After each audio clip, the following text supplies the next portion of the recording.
নমস্কার। খবরদার কথা নয়। আজকে এমন একটা সময় যে ঝড় বয়ে গেল। ত্রিপুরা কিছু কিছু জায়গায় ব্যাপক আঘাত এসেছে। আগরতলা শহরেও বিশেষ করে সোমবার দিন রাতে ঝড়ো আবহাওয়া সৃষ্টি হয়েছিল। সবচেয়ে বেশি আঘাতটা যেটা এসেছে সেটা হচ্ছে বিদ্যুৎ। বিদ্যুৎটা এমন একটা পরিষেবা যে পরিষেবার মাধ্যমে মানুষ ব্যাপকভাবে নিজেকে নিয়োজিত রাখতে চায় এবং রাখতে হয়। পরিষেবাটা কীরকম?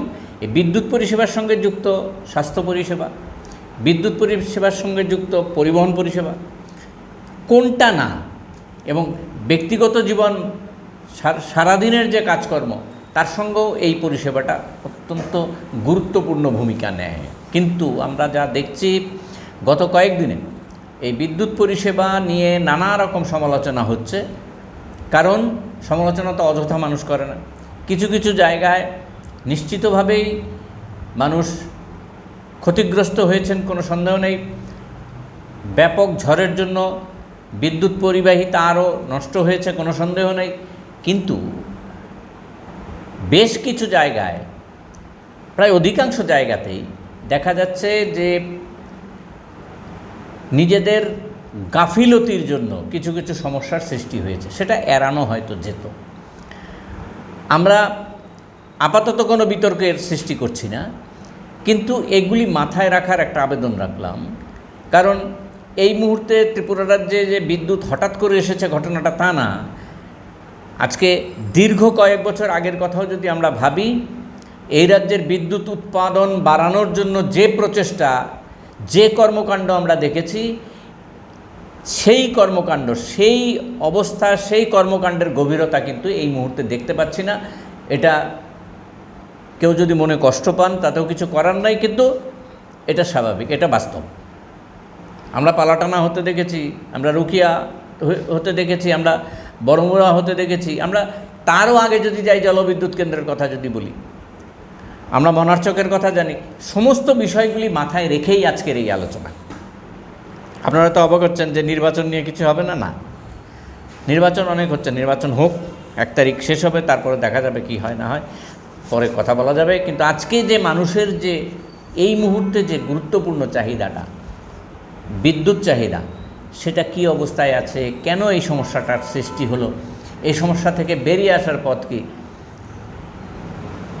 সেই জায়গাতেই আমরা আলোচনা করব। আমরা অনুরোধ রেখেছিলাম এই রাজ্যের একজন প্রাযুক্তিক, এই বিদ্যুৎ পরিষেবার প্রাযুক্তিক ইঞ্জিনিয়ার গৌতম চক্রবর্তী আমার বাঁদিকে বসেছেন।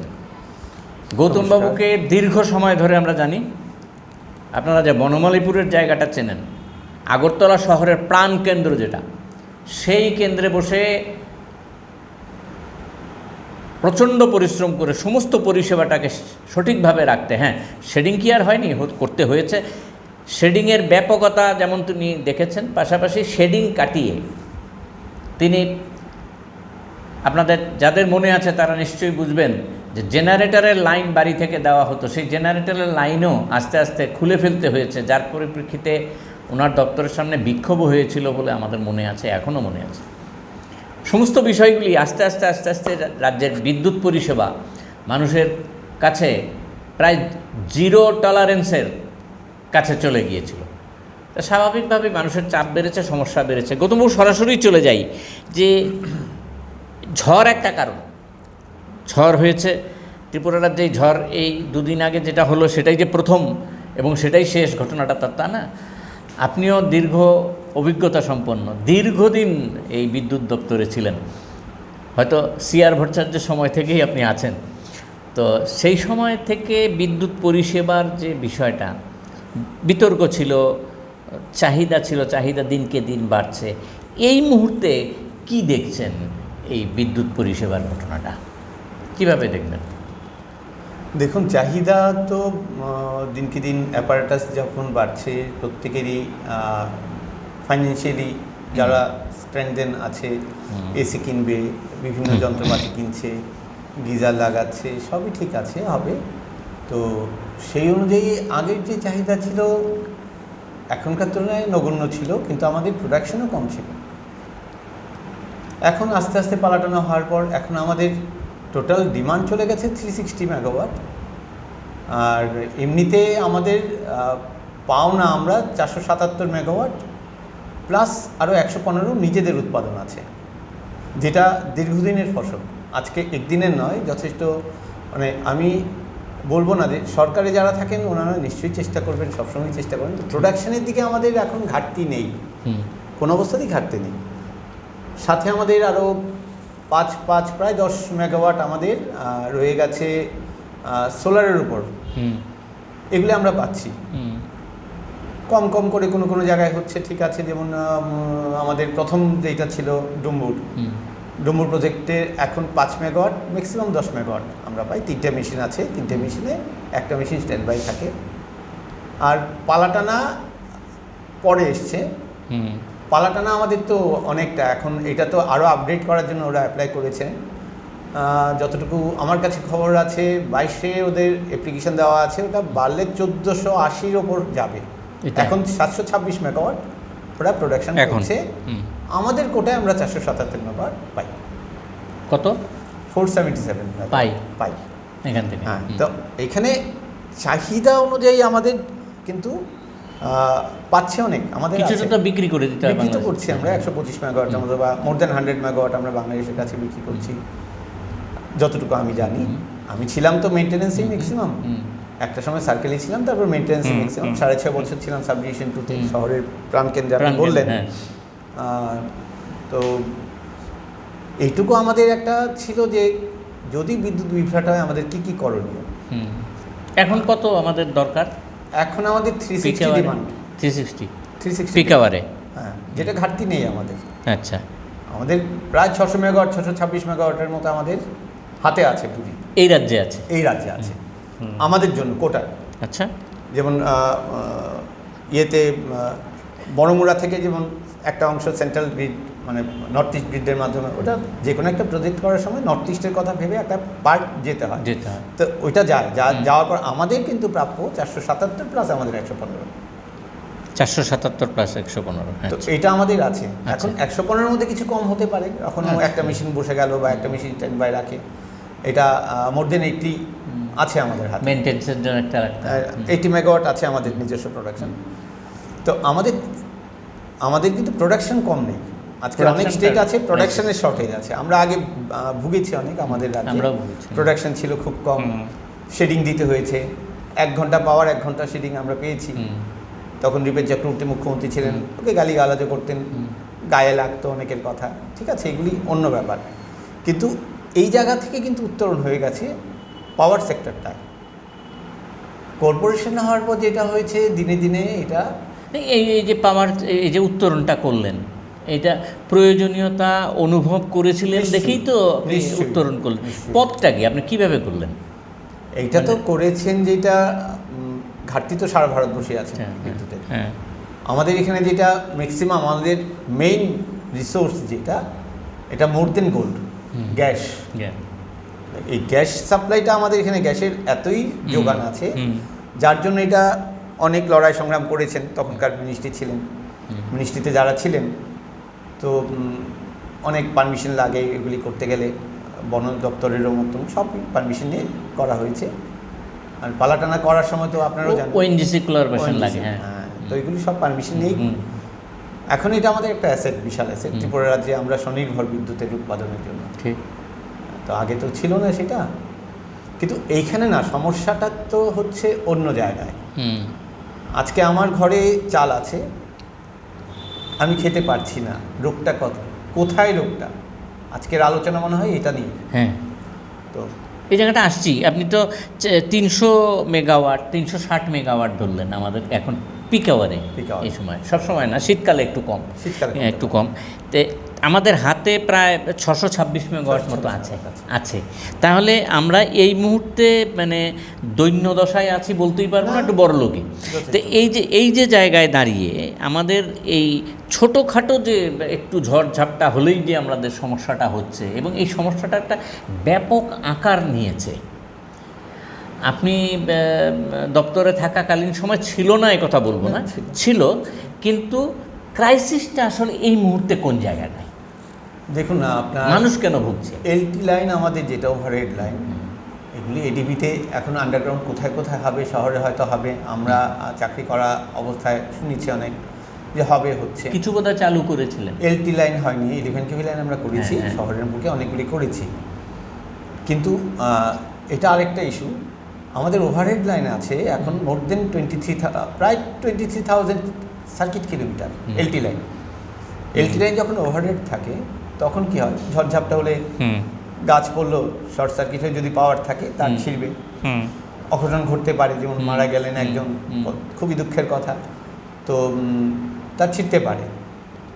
তারপর তার রিকন্ডাক্টারিং একটা স্কিম, রিকন্ডাক্টারিং শহরের কোনো কোনো জায়গায় হয়েছে, আমি পেয়েছি আমি আসার পর, যেগুলি এটা ডিপেন্ড করে যেই সাবডিভিশনে যিনি আছেন বা ওনার উপরে যারা আধিকারিক, কারণ স্যাংশন তো একসাথে পাবেন না, যতটুকু এসছে ততটুকু কাজ করা, কতটুকু করবেন, কোন জায়গায় করবেন, এটা আপনাকে সিলেক্ট করতে হবে।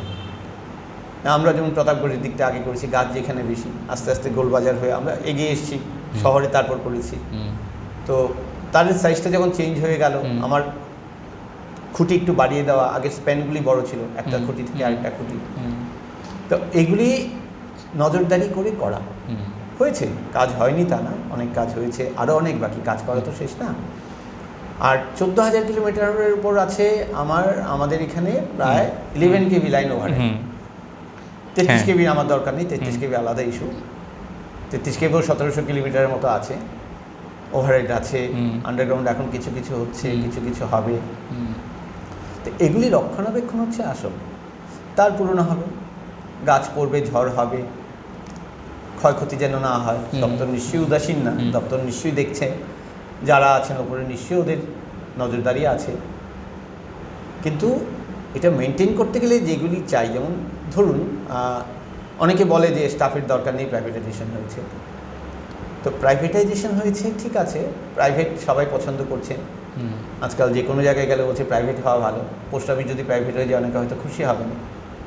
তো প্রাইভেট হলে কী হবে রেজাল্টটা আমি বলতে চাই না, আমজনতা বুঝে নেবে। হ্যাঁ নিশ্চয়ই, আজকাল 1912-তে আগে আমাদেরও উপর কমপ্লেন ছিল, আমরা ফোন তুলি না।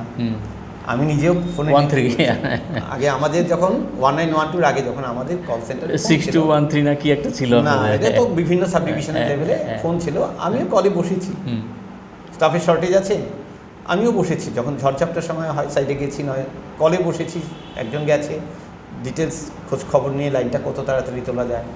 তো গালিগালাজ তো আমাদের প্রাপ্য, এটা পাই। আর এটা সেন্সিটিভিটি বেড়েছে পাবলিকের, তাই প্রয়োজনীয়তা আছেই, কিন্তু সেন্সিটিভিটিও পাবলিকের, ত্রিপুরার পাবলিক অনেক সেন্সিটিভ, আদার দেন মানে অন্য স্টেটের চাইতে আমাদের সেন্সিটিভিটি বেশি। আপনি যখন দায়িত্বে ছিলেন, একটা সাব ডিভিশনের দায়িত্বে ছিলেন, আমরা নিজের চোখেই দেখেছি, আপনার দপ্তরে তো প্রচুর মানুষ ছিল, তাদের দিয়েই তো আপনি কাজটা করাতেন।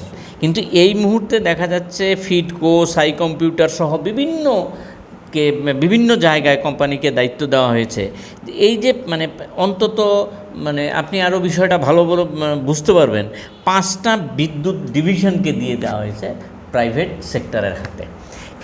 যদি পরিষেবা খুব ভালোই হবে, আপনি গতদিন বোধহয় 24 ঘন্টা পরে প্রায় বিদ্যুৎ পেয়েছেন, আমি আরও কাজে পাচ্ছি, আমি 23.5 ঘন্টা পরে আধ ঘন্টার জন্য এলো, জলটা তুলতে পারলাম, তারপরেই আবার চলে গেল 5.5 ঘন্টার জন্য। তো এখন কথা হচ্ছে যে এই যে মানে বেসরকারি সংস্থার কাছে দায়িত্বটা দিয়ে দেওয়া হলো, আস্তে আস্তে টোটাল বিদ্যুৎ দপ্তরই যদি বেসরকারি সংস্থার কাছে চলে যায়, তাহলে পরিস্থিতি আপনার সময়ের থেকে কি বেটার হবে বলে মনে করেন? আপনি যেভাবে চালিয়েছেন। প্রশ্নটা এইখানে না, প্রশ্ন হচ্ছে একটা প্রাইভেট কোনো কোম্পানি যখন দায়িত্ব নেবে, ওরা কিন্তু শুধু মুনাফাটাই দেখবে। কারেক্ট, একদম। মুনাফার জায়গাটা কন্ট্রোল করার জন্য এখন এগুলি বিতর্কিত কথা হবে, আমার যত টাকা বকেয়া ছিল, বকেয়ার টাকা তুলে কত টাকা দেওয়ার কথা অথরিটি জানে। আমি বলবো না মিনিস্ট্রি জানবেন, হ্যাঁ, অথরিটি থেকে মিনিস্ট্রি জানবেন, যতটুকু জানাবেন। তো ওরা মুনাফাটা বুঝবে। এখন দুটো লোক একটা কাজ করতে গেলে একটা টিম ওয়ার্ক লাগে, যে কোনো জায়গায়। আমরা কাজ করেছি, চাকরি করেছি, আমাদের টিম ওয়ার্ক ছিল, দুজন ম্যানেজার, আমি সিনিয়র ম্যানেজার, সবাই এক কাঁধে কাঁধ মিলে। আমি সিনিয়র ম্যানেজার বলে আমি অফিসে বসে থাকবো আর বাকিরা ঘুরবে। কর্পোরেশন হওয়ার আগে আপনার মানে আপনাদের সুপারিনটেন্ডিং ইঞ্জিনিয়ার থেকে সব রাস্তায় দাঁড়িয়ে কাজ করতে দেখেছি তো, আইজিএম আমাদের ডিজিএমও আমাদের সাথে পথে পথে ঘুরে। হ্যাঁ, ঘুরেছে, দেখেছি। কর্পোরেশন হওয়ার পর আমরা পেয়েছি, কিন্তু দিনকে দিন এখন হয়েছে যেটা প্রাইভেট করার পর সুফল না কুফল তো পাবলিক বললাম বুঝবে। স্টাফ কিন্তু কমে গেছে। স্টাফ মেইন হচ্ছে স্টাফ। এখন এই কথা বললে সবাই বলবে যে কল নেই, শীতের সময় ঝড় বাদলা তো বছরে কভার হয়। অনেকে বলে আমাদের হায়ার অথরিটি এক সময় হয়েছে কথা যে এখন তো কল কম, অনেক কন্ডিশন ভালো আমাদের। কিন্তু ফায়ার সার্ভিসে বলুন তো, যদি ফায়ার সার্ভিসে লোক কটার আগুন লাগে, কিন্তু যখন আগুন লাগে তখন তার পুরো ব্যাচটাই লাগবে। ড্রাইভার আছে শুধু, বাকিরা নেই। কল কম থেকে মানুষ কমে যাবে কি করে? তো মানুষ যদি কমে যায়, যখন 2-3টে গাড়ি ছুটতে হবে, লোক নেই, তা আগুনে পুড়বেই। সেটাই হচ্ছে। সেটা অনেক আগের কথা, আজকে থেকে প্রায় 7 বছর আগে এটা নিয়ে কথা হয়েছে যে লোক কমানো নিয়ে কথা। লোক কমাচ্ছিল যখন, প্রতিবাদ হালকা করে করেছিলাম। চাকরি করে তার প্রতিবাদ করা যায় না। তো আমরা কি দিয়ে চালাবো? আজকে আপনি ভুগেছেন 23 ঘন্টা, ঠিক আছে, কিন্তু আমি জানি একটা সিনিয়র ম্যানেজার, যার কোনো ম্যানেজার নেই, হেল্পিং হ্যান্ড নেই কোনো একটা সাব ডিভিশনে, আমি ওর সাথে ছিলাম কিছু সময় কালকে।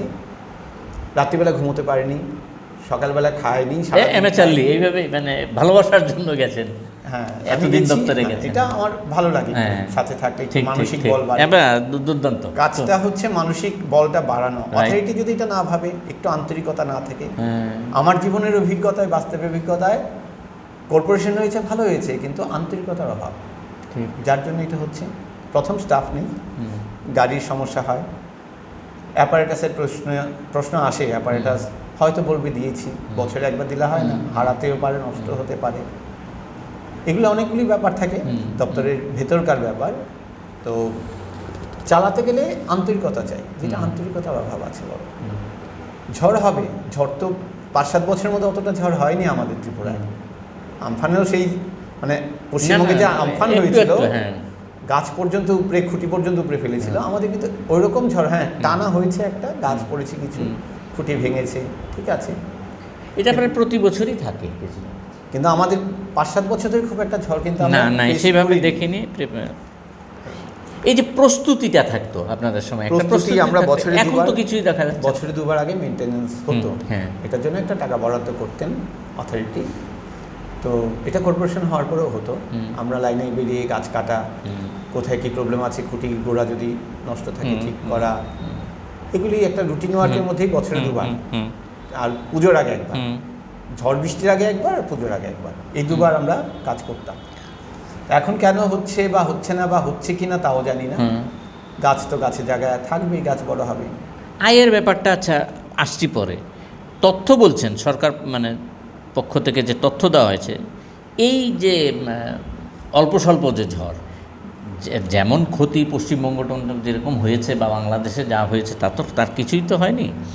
আর এটা এই ঝড়ের আপনারা একটা বিশ্বাস করুন, এই ঝড়ের প্রকৃতিটাই হয় আমাদের এখানে যেটা, এটা শেষ সময়ের আর কি, অর্থাৎ ল্যাজ দিয়ে ধাক্কাটা মারে এই ঝড়ের বিষয়টা। এই সমস্ত ঝড় আমাদের ত্রিপুরা রাজ্যে যখনই হবে, মুন্ডুটা এসে ধাক্কা মেরে আছড়ে পড়ে টরে, যে বলে ঘটনাটা আছড়ে পড়ে আমাদের এই ত্রিপুরা রাজ্যে পড়তে পারে না, পড়লে বাংলাদেশে পড়বে, আর নাহলে পশ্চিমবঙ্গের সুন্দরবন ওই সমস্ত এলাকায় পড়বে।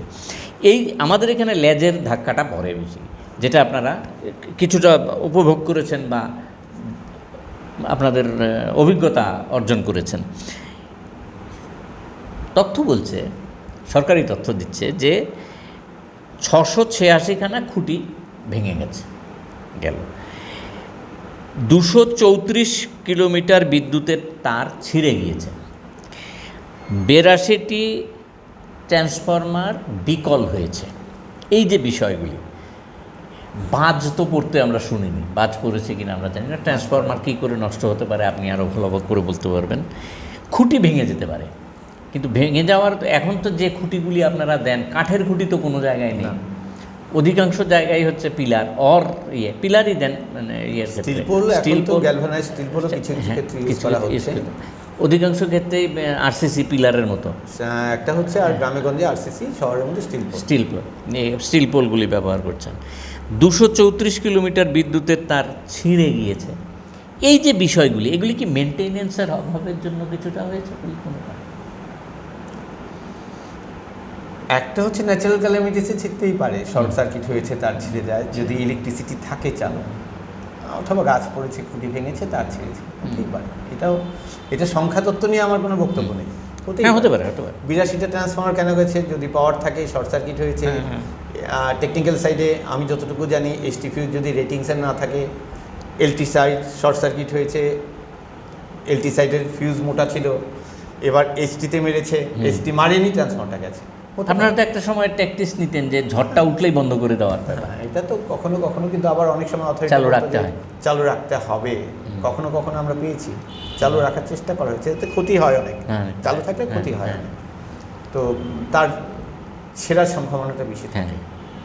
তো এটাকে মেনটেনেন্সের যে কথাটা বলছিলেন, মেনটেনেন্সটা তো বছরে 2বার আগে হতো, এখন হয় কি না আমি জানি না, কেন হওয়া দরকার, এটা হওয়া দরকার। এবং যেই সাবডিভিশন আছে ওদের এটা জানা আছে যে কতটুকু কোনখানে কী করতে হবে।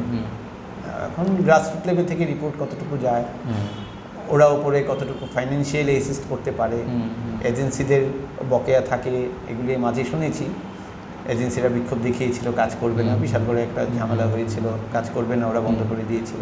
আগরতলায় এরকম সম্ভাবনা গেছে আমার চাকরি অবস্থায়, সেই দিকটায় আমি নিজে পর্যন্ত পকেট থেকে টাকা খরচ করে ট্রান্সফর্মার চেঞ্জ করেছি। তাহলে এই মুহূর্তে এজেন্সি কাজ করবে না। তাহলে এই মুহূর্তে যদি আপনার দপ্তর, এজেন্সি তো প্রশ্নই উঠতো না, দপ্তরে যদি আপনার প্রয়োজনীয় শ্রমিক মানে মানুষ থাকতো না। ট্রান্সফর্মার পাল্টানো, খুঁটি বসানো, এগুলোই আগের দিনে হতো। আমি কনস্ট্রাকশনে যখন ছিলাম, আমরা করেছি, স্টাফ করেছে, আমরা ছিলাম কনস্ট্রাকশনে, অ্যাপারেটাস ছিল, গাড়ি নিয়ে আমরা ট্রান্সফর্মার বসিয়েছি তুলামোড়ার ভেতর, এগুলো অতীতের অভিজ্ঞতা। এখন সেই রকম উদ্দেশ্যে আপনার এতটা এক্সপার্ট নয় যে ওই কাজগুলি করবে। দিন পাল্টেছে, ঠিক আছে, এখন শুধু কলটা অ্যাটেন্ড করার জন্য যেটা করার, তো ওই দিকটা এখন এজেন্সি নির্ভরই আমরা সবসময়। দপ্তর খুঁটি ছিল আর এই খুঁটি ভাঙলো বা তার ছিল বা ট্রান্সফর্মার ফেলিউর হলো। আরেকটা বড় ইম্পর্টেন্ট হচ্ছে, যেটা গেছে তো গেছে, ট্রান্সফর্মার আছে প্রচুর, মোর দেন 18,000 বা 90,000 ট্রান্সফর্মার অ্যাজ পার রিপোর্ট। 2020-র একটা রিপোর্ট আমি সেদিন দেখছিলাম। এবার তার 5% ফেলিউর কিন্তু হয় বয়সকালীন, যেটা হয় ট্রান্সফর্মার অনেক পুরনো। মেনটেনেন্স করার জন্য আমাদের সারা ত্রিপুরায় আমাদের মেনটেনেন্স, এটা ট্রান্সফর্মার মেনটেনেন্সের জায়গাটা আমার ব্যক্তিগত অভিজ্ঞতায় খুব দুর্বল। এখন এজেন্সিকে দিয়ে যদি করানো হয়, এজেন্সির মতো করে করবে, ডিপার্টমেন্ট করবে ডিপার্টমেন্টের মতোই করবে। আমি এই জন্য বললাম যে প্রাইভেট আর ডিপার্টমেন্টের মধ্যে ডিফারেন্স নিশ্চয়ই আছে। তো সেই ক্ষেত্রে ট্রান্সফর্মার ফেলিউর একটা আসতেই পারে। 5% ফেলিউর তো অনেক, কিন্তু ফেলিউর আসে বয়সকালীন ব্যাপার। ট্রান্সফর্মারের বয়স হয়েছে অনেকটা, 20 বছর 25 বছর হয়ে গেছে, তাও দেখা গেল 3-4 বার রিপেয়ার ট্রান্সফর্মার, ম্যাক্সিমাম ক্ষেত্রে রিপেয়ার ট্রান্সফর্মার দেখবেন। নতুন ট্রান্সফর্মার কিন্তু খুব কম পাবেন, শহরের বুকেই পাবেন না, রিসেন্টলি কিছু বসিয়েছে। তো সেটা একটা কারণ ট্রান্সফর্মার ফেলিউর। কিন্তু একটা ট্রান্সফর্মার ফেলিউর হলে কিন্তু একটা সিনিয়র ম্যানেজার বা ম্যানেজারের মাথায় বাজ পড়ে, একটা বিশাল অংশ অন্ধকার, অথরিটিকে কৈফিয়ত দিতে হবে, ট্রান্সফর্মার আনতে হবে, বসাতে হবে। এগুলি করতে গেলে যেটা বললাম, তো আন্তরিকতা খুব দরকার। ডিপার্টমেন্টের উপরে যারা আছেন আন্তরিকভাবে এটা নেওয়া উচিত যে হতেই পারে, পরে দেখা যাবে। এটা আগে ইন্সপেকশন করতে চায় যে কেন গেল, কার দোষে গেল। ঠিক। আরেকটা বিষয়, পরপর দুর্ঘটনা ঘটছে। আপনার সময় হয়নি, আমি বেশি কথা বলবো না, হয়েছে। কিন্তু এবার এই মুহূর্তে এই দুর্ঘটনার বিষয়গুলি ব্যাপক আকার নিচ্ছে। পরপর বেশ কয়েকটা দুর্ঘটনা ঘটে গেল। যদি প্রাইভেট, যাদের নাম আমরা বললাম, এই প্রাইভেট এজেন্সিগুলি যদি সবল হতেন, তাহলে দুর্ঘটনা তো এড়ানো কি যেত না? দেখুন, একটা হচ্ছে ন্যাচারাল ক্যালামিটিস, তার ছিঁড়ে পড়ে আছে, কেউ দেখেনি, অ্যাক্সিডেন্ট হয়েছে, পাওয়ার রয়ে গেছে, ফিউজ উড়েনি, ইস্যু আলাদা। কিন্তু পাওয়ারটা staff বন্ধ কিন্তু- করার জন্য তো লোকটা না, এটা অটোমেটিক হওয়ার কথা ছিল যদি ফিউজটা রেটিংসে হ্যাঁ, থাকতো, হ্যাঁ। বা হয় না অনেক সময় এলটিতে হ্যাঁ, হয় না, হ্যাঁ, এইচটি সাইড হলে হ্যাঁ, হয়ে যায়, হ্যাঁ, ফিডার হ্যাঁ। ফল্ট আসে। কিন্তু একই ঘটনা আপনার ইয়ের ক্ষেত্রে হয়েছে, ওই যে কিন্তু- রথযাত্রার ফেরা রথের হ্যাঁ, ক্ষেত্রে হয়েছে, এটা তো এইটি অন্য একই issue, এটা অন্য ইস্যু। হ্যাঁ। এটা তো লাইন নিচে ছিল, হ্যাঁ, উপরের চূড়াটাও ছিল না কাঠের, পরবর্তী সময়ে ওর চূড়াটা লাগিয়ে এটা সেটা লম্বা, তো আমরা হ্যাঁ, খবরের কাগজে হ্যাঁ, যা হ্যাঁ, পড়েছি, আমি তো হ্যাঁ, তখন নেই চাকরিতে, হ্যাঁ, হ্যাঁ, তো এটা আলাদা ইস্যু। কিন্তু মেইন হচ্ছে যেটা অসাবধানতা, স্টাফ যারা হ্যাঁ, কাজ হ্যাঁ, করছে, হ্যাঁ, সে প্রাইভেটই হোক সরকারিই হোক, হুম, কারণ আজকে একটা নর্মস রয়ে গেছে যে হেল্পার, কিন্তু হেল্পারের দুটো পার্ট আছে। তো জুনিয়র হেল্পার যে এই মই ধরবে, ওপরে উঠতে পারবে না, কিন্তু সিনিয়র হেল্পার হাফ মই, কখনো কখনো ওপরে কাজ করতে পারবে, আর লাইনম্যান ওপরে কাজ করবে। লাইনম্যান কোথায়? সেই কজন আছে লাইনম্যান? আমি পাইনি, লাইনম্যান অসুস্থ হয়ে গেছে, ব্যাচ চলবে না, সিনিয়র হেল্পারকে তুলেছি, আমি নিচে দাঁড়িয়েছিলাম, ওরিয়েন্ট চৌমনিতে কাজ হয়েছিল রাত্রিবেলা, এত বড় খুঁটিতেই ফোন স্ট্রাকচারে, আমাদেরই ভয়ের আগে। তো যদি কোনো কারণে ব্যাকফিট বা কোনো রকম প্রবলেম এসে যায় 11 কেবিতে, লোকটা বাঁচবে না। সেফটি সিকিউরিটি মেজার্স আছে, কতটুকু সেফটি সিকিউরিটি মেজার্স মেনটেন করা হয়, কারণ এক হচ্ছে তাড়াহুড়ো, সাথে অসাবধানতা। এখন আমাদের তো আর ওইরকম নেই যে মই দিয়ে উঠছে, তো পেছনে তো ইয়ের মতো লাগিয়ে একটা ঝোলার মতো ব্যবস্থা থাকতে হয়। চালু হয়নি এখন, এটা দুর্ভাগ্যের ব্যাপার, এটা এখনও চালু হয়নি কিছু সেরকম। তো জীবনটা বাজি রেখেই যারা কাজ করছে দিন রাত মানুষকে একটু স্বস্তি দেওয়ার জন্য, এখনও আছে বিদ্যুৎ দপ্তরে, করছে, তাহলে তো চলছে না। তাহলে এজেন্সিগুলি চালাচ্ছে কী করে? ওরা কি ইকুইপ পার্সন নিয়ে কাজটা শুরু করছে না? আপনারা যেরকম একটা ইন্টারভিউ নিতেন, তাদের ট্রেনিংয়ের ব্যবস্থা করতেন, যার জন্য 3টে ক্যাটাগরি বললেন আপনি, হ্যাঁ, যে ওই যে সাহায্যকারী একজন, তারপর সিনিয়র সাহায্যকারী একজন, লাইনম্যান একজন, তার মানে কি ওদের ডেজিগনেশনটাই তো আলাদা আলাদা। তাহলে এই ক্ষেত্রে কি এটা দেখা হচ্ছে না, নাকি শুধুমাত্র মুনাফার দিকটা নজরে রাখতে গিয়ে এই বিষয়গুলিকে হালকা করে দেখা হচ্ছে? হয়তো তাই, আমি সন্দিহান এটা নিয়ে, আমি ঠিক বলতে পারছি না প্রাইভেট এজেন্সিদের কাজকর্ম নেই, কারণ নাহলে এত দুর্ঘটনা ঘটছে কী করে? ঠিকই তো, নজরদারির অভাব। ঠিকই তো। একই জায়গায়, এই যে গত 24 ঘন্টার আমার অভিজ্ঞতা তো আমি বলছি, একই জায়গায় ওকে 3 থেকে 4 বার কল করে আনতে হলো, টাইম লেগেছে অনেক, আনতে হলো। এই যে বিষয়গুলি, এই যে একই জায়গায় আসতে হচ্ছে, হয় এটা অভিজ্ঞতার অভাব, অথবা তার যে যে টেকনিক্যাল পার্সন যিনি আছেন তার একেবারেই এই সম্পর্কে কোনো জ্ঞান নেই। এছাড়া কি আর কোনো কিছু থাকতে পারে কি? তাহলে কী করে সম্ভব? আপনি একজন ইঞ্জিনিয়ার, আপনিই তো পরামর্শটা দেবেন। এইটা তো সত্য ঘটনা, একটা অ্যাক্সিডেন্ট ঘটলে তো অনেক সময় দুর্বলতা থাকে, যেতে ভয় পায়, পুলিশ প্রশাসনের সাহায্য নিয়ে যাবে, হয়তো টাইমটা হয়তো ওয়েস্ট হয়, সেই কারণে এটা বাস্তব অভিজ্ঞতা। তো অ্যাক্সিডেন্ট হলে তো আগে যাওয়া উচিত, অন্তত রেস্কিউ করার জন্য, পাওয়ারটা অফ আছে কিনা লক্ষ্য রাখা, কী করে হলো তারপর কাটাচেরা হবে। ঠিক ঠিক। প্রথম একটা বিষয় আমি মানে কালকে রাতে যেটা করলাম, যে সমস্ত শহরের একটা অংশে যদি আমরা কয়েকটা জায়গায় ভাগ করে নিই, তাহলে শহরের পশ্চিম অংশটা রামপুর ফিডার থেকে, রামপুর যে জায়গাটা সাবস্টেশন থেকে পাওয়ার সাপ্লাই করা হয়, যে করেই হোক, ওইখান থেকে করা হয়। কারেন্টটা ধরুন 23, 23.5 ঘন্টা বা 24 ঘন্টা পরে, বা আপনি তারও পরে পেলেন, পাওয়ার কিছুক্ষণ পরেই আবার পাওয়ারটা চলে গেল, খবর পেলাম ওখানে নাকি কি একটা হয়েছে। আপনাদের শব্দটা কি টাম্পারিং বললেন আমাদের? এটার ঘটনা হচ্ছে, প্রথম কথা হচ্ছে 33 কেবি থেকে 11 কেবি সাপ্লাই করা হয়, 3টে ট্রান্সফর্মার আছে এখানে রামপুর, যে ফিডারগুলি বেরিয়েছে। 33 কেবি ইনকামিং বাসেই প্রবলেম হয়ে গেছে প্রথম রাতে। এটা কি মেনটেন্যান্সের জন্য হয়েছে না?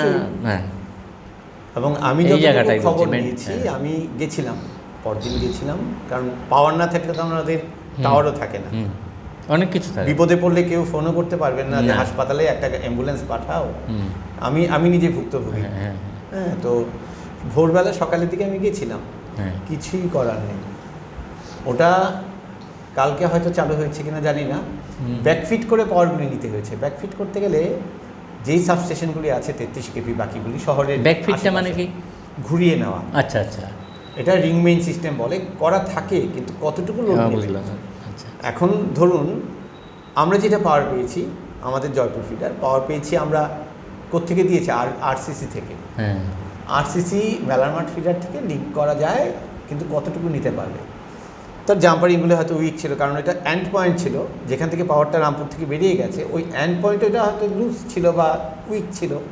যখন নজর করেনি কেউ, এটা নজর হয়নি, এই যে ব্যাকফিট হতে পারে, চলছে তো ঠিকই আছে। যখন এটা দিয়ে পাওয়ার থ্রো করা হবে, তখন এইটা তো নেবে না, এই লোডটা নেবে না, সে ছিটকে বেরিয়ে গেছে, এটা আমরা বলি জাম্পারিং আউট হয়ে গেছে। যার ফলটা কি হয়, স্টাফ তো এটা করে বেরিয়ে গেল, খবর পেয়ে আবার যেতে যেতে ঘন্টা 2-3 কাজটা করতে হবে, আবার শাটডাউন নিতে হবে, আবার করতে হবে। এবার এটার পর আরেকটা জায়গায় হয়ে গেল, তো এটা আমাদের সহ্য করতে হয় এজ এ কাস্টমার, আমাদের সহ্য করতে হয়।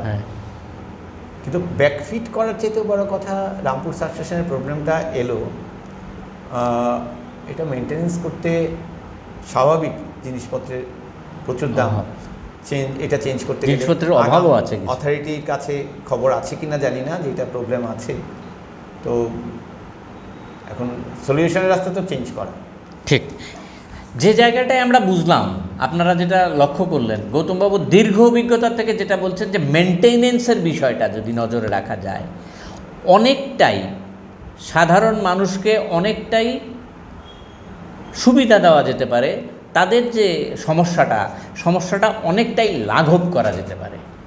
এগুলি তো বললাম সমস্যা, আমরা এখানে বসেছি শুধুমাত্র সমস্যাগুলি দেখিয়ে দেওয়ার জন্য তো না। গৌতমবাবুকে যেহেতু পেয়েছি, আমরা পাশাপাশি আমরা কারোর পক্ষ নিয়ে কথা বলবো না, আমরা সাধারণ মানুষের সুবিধা যাতে হয় সেদিকে নজর রেখেই গৌতমবাবুর কাছে আমাদের সর্বশেষ প্রশ্ন, বেরিয়ে আসার পথটা কি? বেরিয়ে আসার পথ এক হচ্ছে, যদি স্টাফ রিক্রুট করতে হয়, প্রাইভেটাইজেশনের দিক থেকে যদি আমরা সরে আসতে পারি, রিক্রুটমেন্ট ঠিকভাবে করতে হবে, আর যথেষ্ট আন্তরিক হতে হবে যারা উপরতলায় আছেন। প্রাইভেটাইজেশনটা শেষ কথা না, প্রাইভেটাইজেশন শেষ হতে পারে না, সব প্রাইভেটে হবে না। নিত্য আমাদের সঙ্গী বিদ্যুৎ না থাকলে, আপনি প্রথমেই বলেছেন কিচ্ছু হয় না, মোবাইল চার্জও হবে না, কথা বলতে পারবে না, হাসপাতালের পরিষেবা আটকে যাবে, গাড়ি চার্জ হবে না, সবই তো একটার সাথে একটা রিলেটেড। আজকাল তো টোটো টমটমও চলবে না, একদমই না, পাওয়া যাবে না, পাওয়ার নেই, রিক্সাই চলবে না, এখন অনেক রিক্সা তো হয়ে গেছে। কিন্তু আমার যতটুকু আমার ফিলিংসটা আমি বলছি, যেটা আন্তরিকতার খুব অভাব আছে এখন। আজকে আপনি ধরুন মাঠে ঘাটে কাজ করছেন, আজকে ইঞ্জিনিয়ার পাওয়ার সেক্টরে যারা মেনটেন্যান্সে আছেন, আমি ওদের কথাই বলবো বেশি করে, ওদের দেখার লোক নেই, ওরা খেয়েছে কি খায়নি, অন্তত একবার খবরটা যদি দিন শেষে অথরিটি নেয়, এটা আমার বিশেষ অনুরোধ, খারাপ পাবেন না, আমার তিক্ত অভিজ্ঞতা থেকেই বলছি, এই খোঁজটুকু নেওয়া লোক আগে ছিল খুব আগে যখন সিআর ভট্টাচার্য ছিলেন চিফ ইঞ্জিনিয়ার, নাম ধরে সবাইকে চিনতেন, ডাকতেন, অমরজ্যোতি ভৌমিককে আমি নিজে দেখেছি, নাম ধরে চিনতেন, ওদের কি সুখ দুঃখের কথা শেয়ার করা, এইটা কিন্তু খুব প্রয়োজন। আপনি সারাদিন কাজ করলেন, রাত্রিবেলাও ঘুমোতে পারলেন না, ফোনে গালিগালাজ শুনলেন, লাইনে বেরিয়ে গেলেন, কাজ করলেন, পরদিন সকালেও খেলেন কি খেলেন না, ছুটছেন। সাপোর্টিং ম্যানেজার সাব ডিভিশন লেভেলে গুরুত্ব বুঝে দেওয়া। আমি বলছি না আমি মহিলা বিদ্বেষী নই, আমার ঘরে মেয়ে আছে, কিন্তু একজন ইঞ্জিনিয়ার মহিলা, তার নানা প্রতিবন্ধকতা আছে, উনি যেতে পারবেন না সাইডে, কিন্তু সাব ডিভিশন লেভেলে অন্তত একজন ম্যানেজার সাপোর্ট দেওয়া, একজন সিনিয়র ম্যানেজারকে, সেটা খুব গুরুত্বপূর্ণ। এবং সাথে আন্তরিকতা, খুবই আন্তরিক ব্যবহার করা উচিত। আন্তরিকতার খুব অভাব, আন্তরিক কেউ নেই এখন, যেটা প্রাইভেটাইজেশনের মোদ্দা কথা আমরা কর্পোরেশন হওয়ার পর দেখেছি, ওই লাইনেই চলছে। ধমকানো চমকানো দিয়ে তো কাজে এগোনো যায় না, একটু ভালোবাসা রাখতে হবে। হ্যাঁ, অপরাধী যদি কেউ হয়, অপরাধ করে থাকে, 100 বার আইন মোতাবেক শাস্তি দেওয়া যেতেই পারে, কিন্তু তার আগে যেটা দরকার, একটু আন্তরিক হওয়া। আমার অনুরোধ থাকবে, যারা মাঠে কাজ করছে, মাঠে ঘাটে কাজ করছে, সিনিয়র ম্যানেজার হোক, লাইন স্টাফ হোক, যারাই কাজ করছে, এমনকি গাড়ির ড্রাইভার পর্যন্ত, ওদের কথাটি একটু ভাবুন সবাই। আপনারা কষ্ট পাচ্ছেন সবাই, আমরা বুঝি, আমি সাধারণ নাগরিক হিসেবে এখন বলছি, চেষ্টা তো চলছে কাজ করার, সবার জন্যই করা হচ্ছে। তাহলে প্রথম হচ্ছে রিক্রুট ধরলেন, এখান থেকে বেরিয়ে আসার পথে সেকেন্ডলি জিনিসপত্র জিনিসপত্রের অভাব আছে। যে এগুলিকে ঠিকঠাক করা আনা, আর তৃতীয় হচ্ছে যেটা বললেন যে একটু সহানুভূতি থাকুক, অবশ্যই খোঁজখবর রাখুক। সহানুভূতিটা খুব দরকার। অবশ্যই। কারণ আপনি দেখুন, দিন শেষে আপনার কি হয়, যারা মেনটেন্যান্সে আছেন, আমি দীর্ঘ সময় মেনটেন্যান্সে ছিলাম, দুর্গাপূজায় আমরা আমাদের ফ্যামিলির কাউকে নিয়ে কিন্তু দুর্গাপূজা দেখতে পারিনি। না, পারি না। তো পুজোর আগে থেকে আমাদের চাপ, পুজোর পর প্রিশিডিউল প্রোগ্রাম থাকবে, মেনটেন্যান্সের অমুক তমুক আগে ছিল যেটা, রেভিনিউর দিকে নজর দাও, ছুটি পাবেন না, ছুটি পাওয়া দুষ্কর। তারপর চলে আসবে গরমকাল, গ্রীষ্মকাল, এই সময় পিক ডিমান্ড, কোথায় কী ফেলুর আসে, এক অসুস্থ হলে ছুটি পাবেন। ঠিক। তো ফ্যামিলির জন্য তারপর তো এসে যাবে বর্ষা, তারপর আবার পুজো। ঠিক। ওদের কথাটা ভাবা এই জন্য খুব দরকার যারা আছে মেনটেন্যান্সে। দীর্ঘ সময় গৌতমবাবুর সঙ্গে কথা বললাম, আমরাও সমৃদ্ধ হলাম। আমাদের আশা আপনারাও বিষয়টা বুঝতে পারছেন। এই মুহূর্তে যা কিছু পরিকল্পনার অভাব আছে স্পষ্ট, এবং প্রয়োগ করার ক্ষেত্রে, পরিকল্পনা বাস্তবায়িত করার ক্ষেত্রে যা দরকার, হয়তো আর্থিক অসুবিধাও কিছু রয়েছে। আমরা জানি যে এশিয়ান ডেভেলপমেন্ট ব্যাংক 2000 কোটি টাকার মতো দিতে রাজি আছে, কিন্তু তার যে পরিকল্পনা সেটা এখনও খুব বেশি এগোয়নি।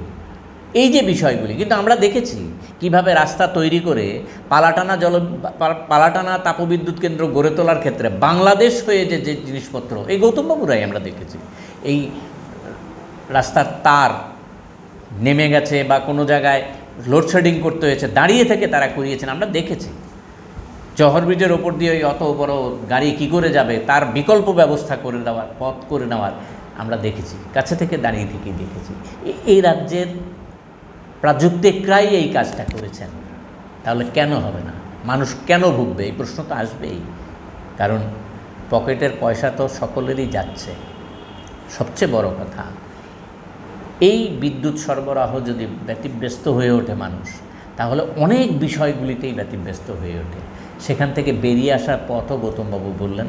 আমাদের আশা কর্তৃপক্ষ যারা কর্তৃত্ব করছেন, তারা বিষয়টি নজর নেবেন এবং এই সুরাহার পথ খুঁজে বার করবেন। নিশ্চিতভাবেই পথ আছে, আমরা নিশ্চিতভাবেই এই পথ দিয়েই এগিয়ে যেতে পারবো। আজকে এইটুকুই থাক।